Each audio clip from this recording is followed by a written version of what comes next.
અંકલેશ્વર નગરપાલિકાના ward number 4માં આવેલા સંજયનગરમાંથી આજે વહેલી સવારના BSNL ઓફિસની વર્ષો જૂની અને અત્યંત જર્જરિત દિવાલ એક મોટો ભાગ પત્તાના મહેલની જેમ કકડબૂસ થઈને ધરાશાયી થઈ ગયો હતો. વહેલી સવારનો સમય હોવાથી સદનસીબે જ મોટી જાનહાનિ ટળી છે. અંકલેશ્વર સરકારી દિવાલ પડવાનો સિલસિલો યથાવત જોવા મળી રહ્યો છે. BSNLની જર્જરિત દિવાલ પત્તાના મહેલની જેમ ધરાશાયી થઈ જવા પામી હતી. બાકીનો ભાગ ગમે ત્યારે ખાબકશે તેવી સ્થિતિ સર્જાઈ છે. સ્થાનિકોની વારંવારની રજૂઆત છતાં BSNL વિભાગ ઘોર નિંદ્રામાં વહેલી સવારે દુર્ઘટના સર્જાતા સદનસીબે જાનહાનિ ટળી પણ નમેલી દિવાલ હજુ મોતના સાયા રૂપી ઊભી છે.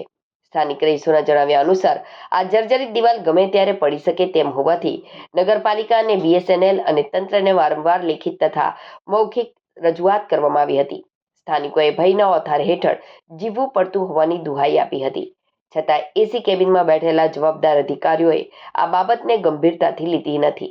અધિકારીઓની આજ અળસ અને બેદરકારીને કારણે આખરે આજે આ દુર્ઘટના ઘટી ગઈ. પરંતુ આશ્ચર્ય અને આઘાતની પ્રકાશતા તો એ છે કે આટલી મોટી ઘટના બન્યા પછી પણ તંત્ર હજુ કુંભકર્ણની નિંદ્રામાંથી જાગ્યું નથી.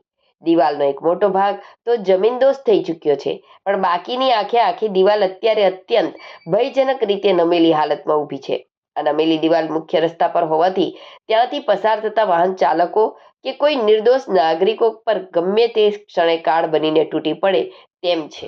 આજરોજ અંકલેશ્વર નગરપાલિકા વોર્ડ નંબર 4માં સંજયનગરમાં BSNLની દિવાલ આવેલી છે, જેમાં 12/12/2022માં જે BSNL ઓફિસર છે એમને લેખિત રજૂઆત કરવામાં આવી હતી નગરપાલિકા દ્વારા, ને 14 તારીખે અમે લેખિતમાં જાણ કરી હતી કે BSNLની દિવાલ લટકી પડી છે, એને ઉતારવા વિનંતી કરો.